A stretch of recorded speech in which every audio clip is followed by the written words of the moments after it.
রংপুরের শহীদ ও আহতদের পরিবারকে অর্থ সহায়তা দিয়েছে জুলাই শহীদ স্মৃতি ফাউন্ডেশন। সকালে জেলা শিল্পকলা একাডেমি মিলনায়তনে স্বজনদের হাতে অনুদানের চেক তুলে দেন জুলাই শহীদ স্মৃতি ফাউন্ডেশনের সাধারণ সম্পাদক সার্জিস আলম।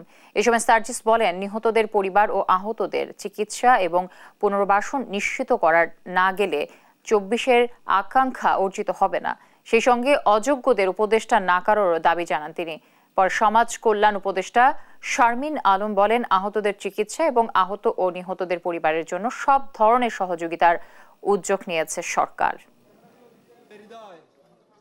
আর্থিক সহযোগিতা হোক, দীর্ঘমেয়াদী পুনর্বাসন হোক, নির্দিষ্ট সম্মানের ব্যবস্থা করা হোক, পরিবার থেকে অন্তত একজনের যোগ্যতা অনুযায়ী চাকুরির ব্যবস্থা করা হোক, যেই দাবিগুলো আমাদের কাছে আসবে প্রত্যেকটি যৌক্তিক দাবি বাস্তবায়নের জন্য জুলাই শহীদ স্মৃতি ফাউন্ডেশন তার সর্বোচ্চটুকু দিয়ে কাজ করে যাবে।